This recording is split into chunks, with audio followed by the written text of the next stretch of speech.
जय श्री कृष्णा दोस्तों। तिरुपति मंदिर में प्रमुख दर्शन का अवसर होता है शुक्रवार अभिषेक। हर शुक्रवार के दिन प्रातः काल में प्रभु का अभिषेक दूध, फलों के रस और पवित्र नदियों के जल के द्वारा किया जाता है। इस समय भगवान को केवल एक धोती और एक उपवस्त्र धारण करवाया जाता है और भक्तों के लिए ये स्वर्णिम अवसर होता है जब बिना किसी आभूषण के प्रभु के मूल स्वरूप के दर्शन कर सकते हैं। पूरे 2 घंटे जब तक कि अभिषेक चलता रहता है।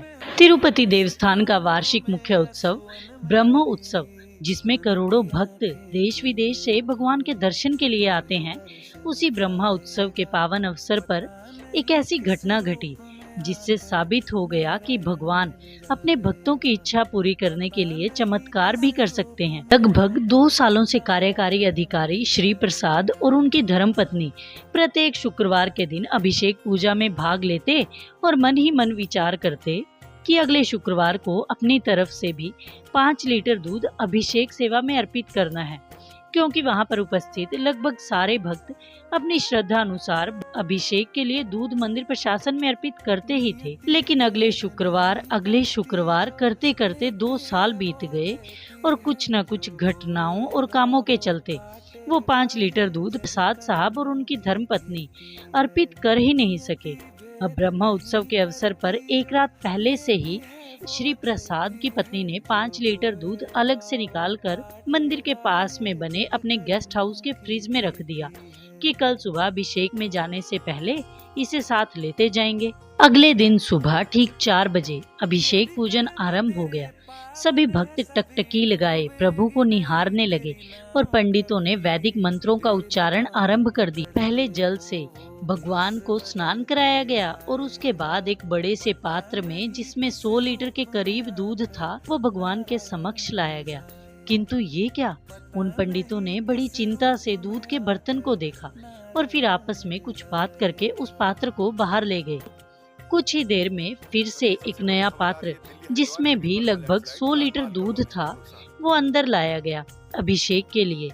किंतु ये क्या, पंडितों ने पहले दूध वाले पात्र को देखा और फिर उनके चेहरों पर वही तनाव आ गया जो थोड़ी देर पहले था और फिर उन सब ने आपस में बात करके उस पात्र को भी बाहर भिजवा दिया। तीसरी बार भी दूध से भरा बर्तन अंदर लाया गया, किंतु घोर आश्चर्य कि तीसरी बार का दूध भी भगवान के सामने आते ही खराब हो गया, यानी फट गया। फिर चौथी बार एक छोटी सी चांदी की बाल्टी में थोड़ा सा दूध लाया गया और केवल 4-5 मिनट में ही दूध द्वारा अभिषेक संपन्न करवा दिया गया। बाहर श्रद्धालुओं के साथ दर्शन कर रहे मुख्य अधिकारी श्री प्रसाद को ये सब अव्यवस्था देखकर बहुत क्रोध आया और पूजन के बाद वो ब्राह्मणों के पास गए।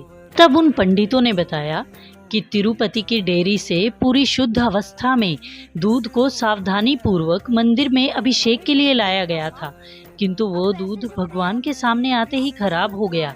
इसके बाद दूसरी और तीसरी बार भी ऐसा ही हुआ।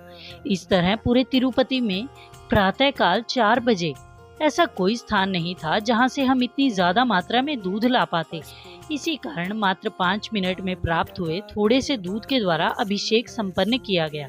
प्रसाद जी को उस समय बड़ा क्रोध आया और उन्होंने उसी समय डेयरी सुपरिटेंडेंट को नौकरी से निकालने का आदेश दे दिया। इतने में ही उनकी पत्नी दौड़ी दौड़ी उनके पास आई और आंखों में आंसू लिए बोली, हम कैसे अभागे हैं, आज के अभिषेक के लिए ही तो मैंने 5 लीटर दूध निकाल के रखा था, पर जल्दी जल्दी में यहाँ लाना ही भूल गई। न जाने हमसे ऐसा कौन सा अपराध हुआ है जो प्रभु तक हमारी भेंट पहुँच ही नहीं पाती है। इतने में ही उन पंडितों में से एक पंडित बोल पड़े, बहन, ये दूध जिससे हम अभिषेक कर पाए ये आपके ही गेस्ट हाउस में रखा हुआ 5 लीटर दूध है।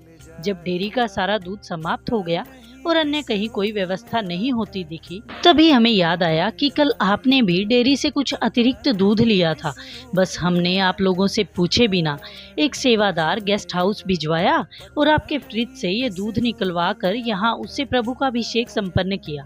प्रसाद जी और उनकी पत्नी की आंखों से आंसू बहने लगे, मानो भगवान उनसे कह रहे हो कि हाँ ठीक है, मैंने तुम्हें अपना लिया है, आज से तुम मेरे हुए। भारत के सबसे प्रसिद्ध सारी सुविधाओं से युक्त मंदिर में 3-3 बार दूध का नष्ट हो जाना और उसी डेयरी से लिए गए एक भक्त के दूध का पूरी तरह शुद्ध रहना। अब आप बताइए कि कौन सा विज्ञान और कौन सा तर्क इसका स्पष्टीकरण देने में समर्थ है। बस थोड़ा ध्यान से घटनाओं पर नजर रखेंगे तो कई सारी घटनाओं में साक्षात भगवान की कृपा और उनकी इच्छा के दर्शन होते हैं। इस वीडियो में बस इतना ही। अपना कीमती समय देने के लिए धन्यवाद। जय श्री कृष्ण।